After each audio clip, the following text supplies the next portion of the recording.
The mud came first. Before the explanation did. I was looking at a photograph, or what someone was calling a photograph, of a Chicago street in 1857.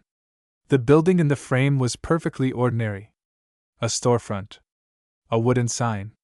A man standing on a step with his hat in his hand. Except the step wasn't a step. It was a second-story window. I sat with that for a long time.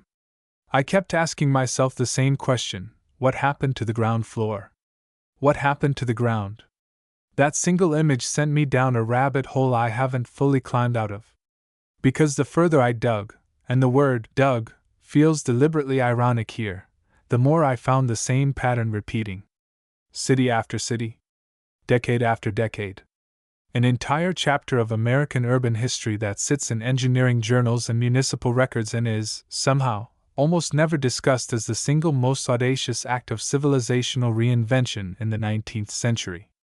They didn't just build American cities. They raised them.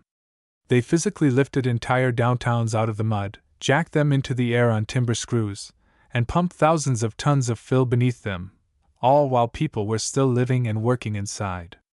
And in doing so, they quietly buried the evidence of what had been there before. The timeline isn't subtle. Once you see it, you cannot unsee it. The official story goes like this. By the 1840s and 1850s, America's rapidly expanding Midwestern cities were facing a genuine sanitation crisis. Chicago, built on the flat, marshy southern shore of Lake Michigan, sat barely inches above the waterline.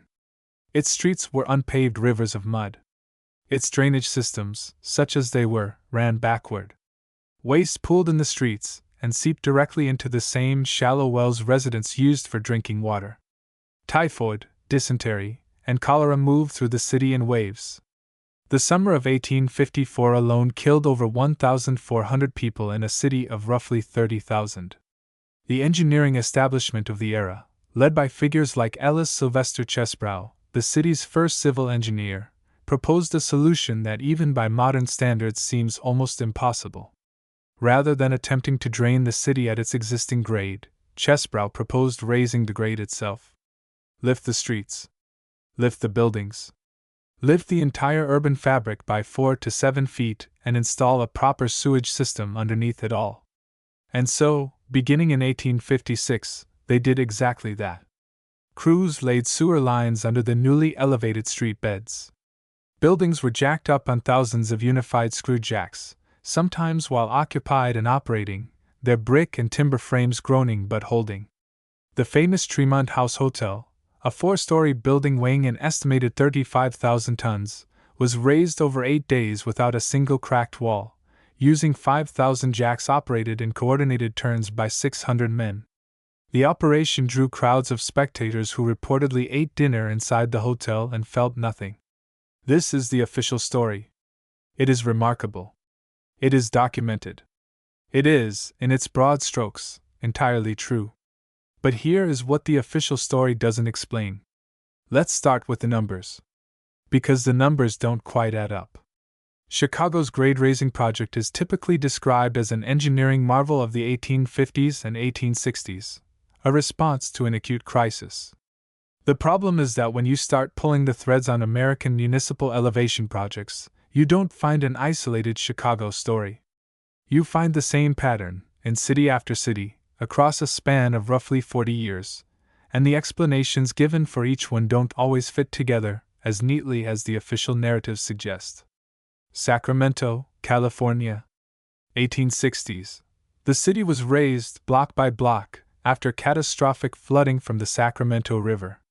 Entire streets were elevated up to 10 feet. The process took decades. Old storefronts became underground passages.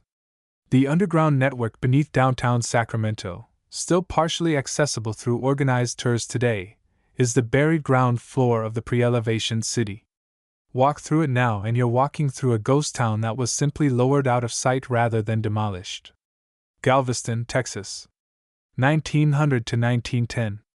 After the catastrophic hurricane of September 8, 1900, which killed somewhere between 6,000 and 12,000 people, the city embarked on one of the most ambitious elevation projects in American history. The entire island city was raised up to 17 feet above its original grade on the landward side. Over 2,100 buildings were lifted. The spaces beneath them were filled with dredged material pumped in through pipes. Basements and ground floors disappeared. Portland, Oregon. The Shanghai tunnels.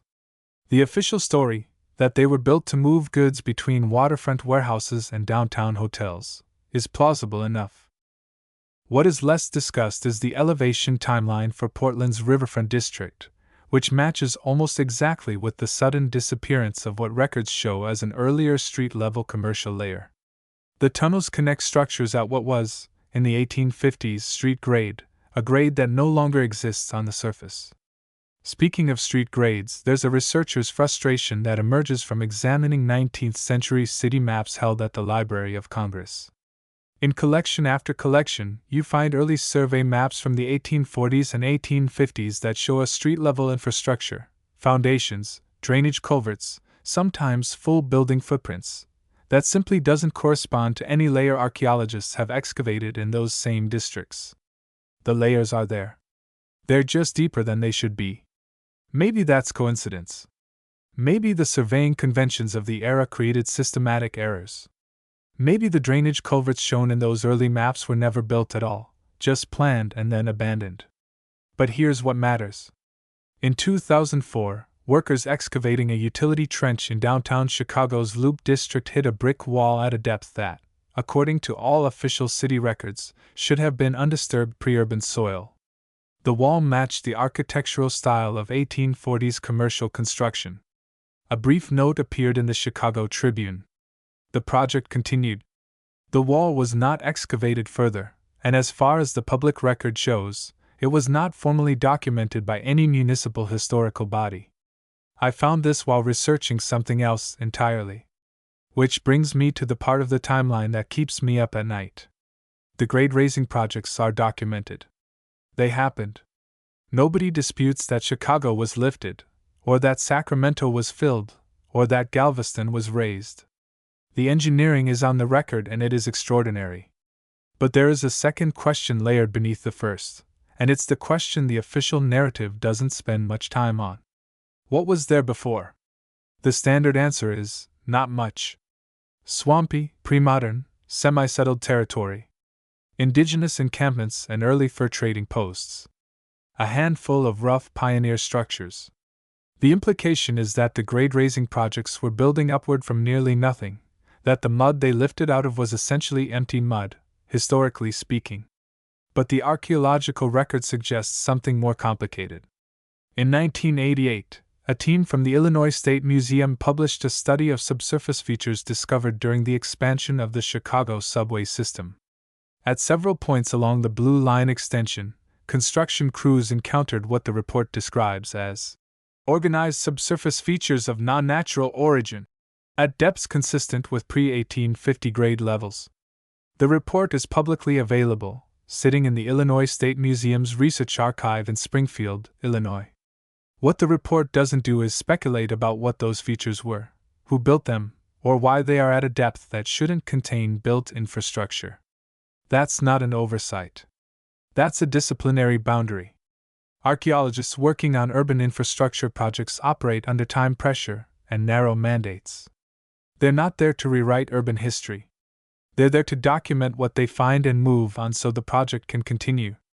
Which means that what they document carefully, and what they don't have time or mandate to pursue simply gets noted in a footnote and filed. The part that keeps me up at night isn't the buried features themselves. It's the gaps in who was asked to look. Let me be fair to the official narrative for a moment. American cities in the 1800s did expand with extraordinary speed. Chicago grew from roughly 4,000 people in 1837 to over 300,000 by 1870. That kind of growth creates its own archaeological mess. Early buildings were constructed quickly and poorly. Foundations were shallow. Streets were unpaved.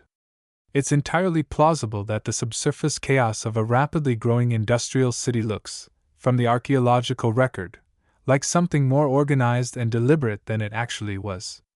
I want to hold that explanation honestly. Because it's a good explanation.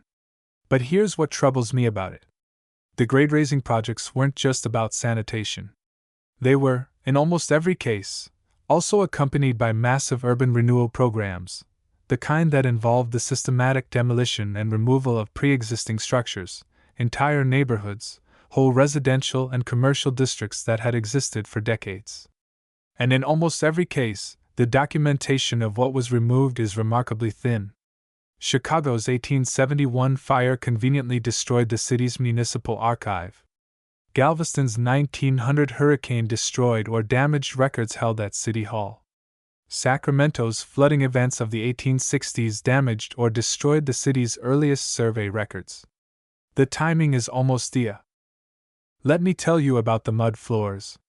In the early 2000s, a group of urban explorers in Sacramento began systematically mapping the accessible portions of the city's underground, the tunnels and subterranean storefronts that sit beneath the raised downtown.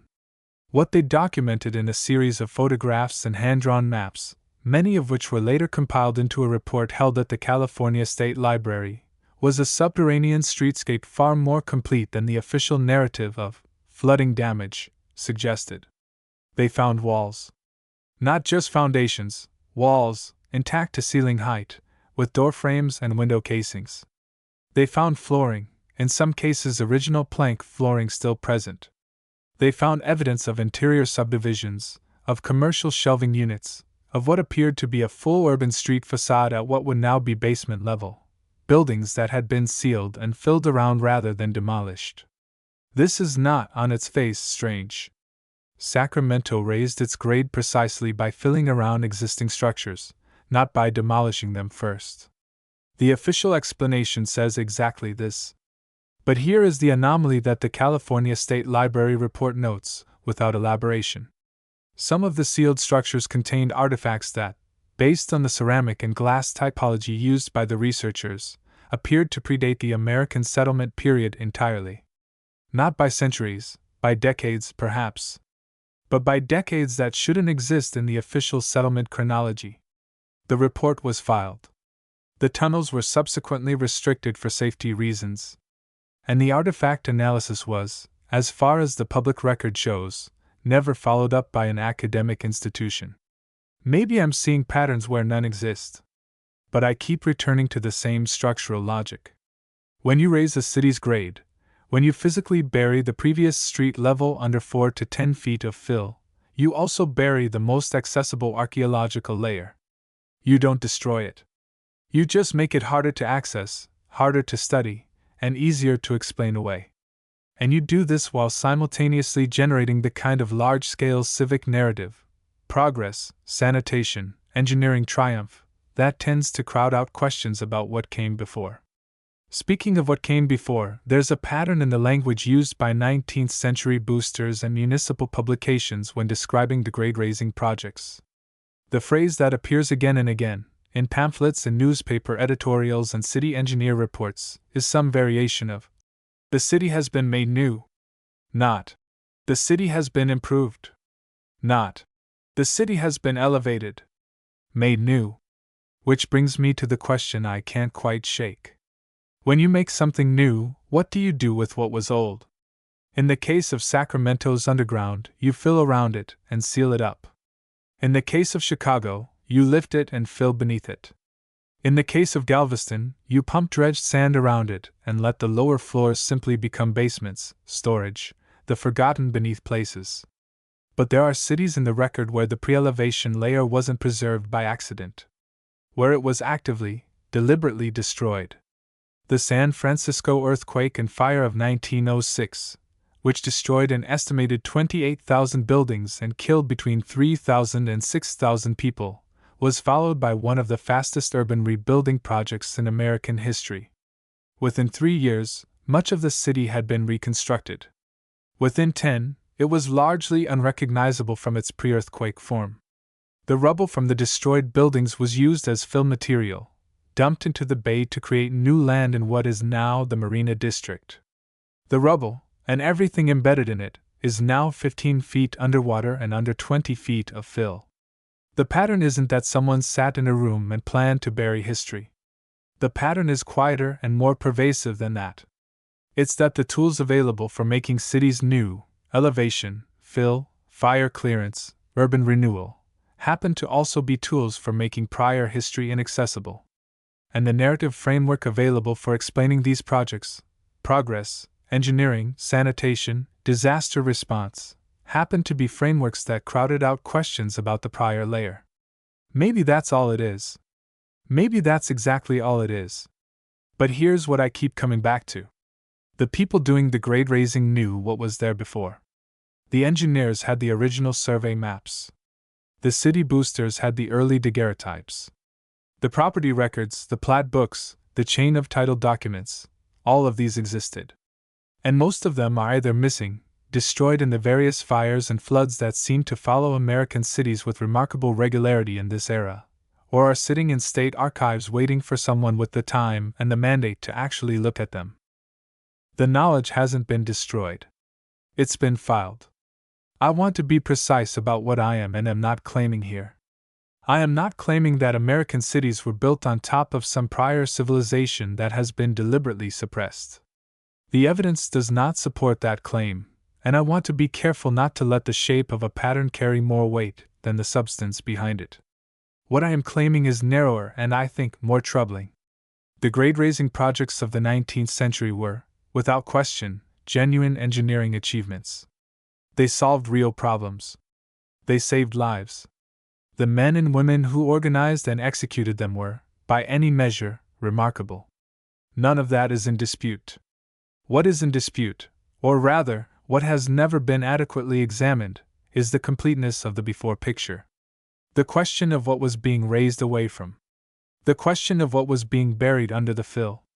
The anomalies I've described, the subsurface features in Chicago, the Sacramento artifacts, the gaps in Portland's tunnel documentation, the missing municipal records, none of them, individually, constitute proof of anything. Each one has a plausible explanation consistent with the official narrative. But the pattern of the gaps is itself a kind of data. When the same type of documentation is missing across the same type of project in the same era in city after city, the absence starts to look less like coincidence and more like a structural feature of how this particular chapter of American history was recorded. There is a man named Orsimus Bronson Wheeler whose name appears in 3 separate municipal engineering documents: Chicago, 1858, Sacramento, 1865, and Portland, 1871, in connection with grade-raising contracts. I spent 2 weeks trying to find out who he was.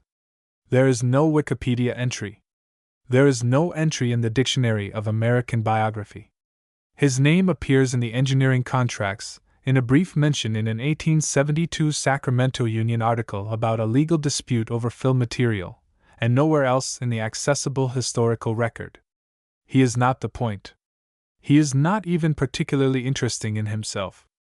But the fact that a man whose name appears on 3 major urban infrastructure contracts in 3 different cities in a 13-year span has left essentially no biographical trace in the historical record, that is interesting to me. That is the kind of interesting that suggests the archive has gaps that aren't random. Maybe he was simply an unremarkable subcontractor. Maybe the records about him exist and I just didn't find them. The California State Library and the Chicago History Museum both hold undigitized collections from this era. If anyone with institutional access and time wants to look, the material might be there. Buried in plain sight. Sealed behind the kind of access barriers that aren't malicious, just the ordinary frictions of archives that are understaffed, underfunded, and working through backlogs measured in decades. The photograph I started with, the Chicago storefront, the man on the step that used to be a window, is held in the Chicago History Museum's photographic collection, catalogued under the reference number ICHI 064271. It was taken, according to the catalog entry, sometime between 1856 and 1862, during the period of active grade raising in the Loop District. The man in the photograph has no name in the record. He is standing at what was, when the photograph was taken, the new ground level. Beneath his feet, at that moment, was the old city, the street-level city, the pre-elevation city, whatever it was, being filled in around him as he stood there. I don't know what was down there. I'm not sure anyone has looked carefully enough to say. But I know the fill went in, and the grade went up, and the old level became the below level, and the below level became the foundation, and the foundation became the thing no one thinks to excavate because the official record says there's nothing interesting down there. The archive exists. The questions exist. The depth is there. We just haven't decided to look.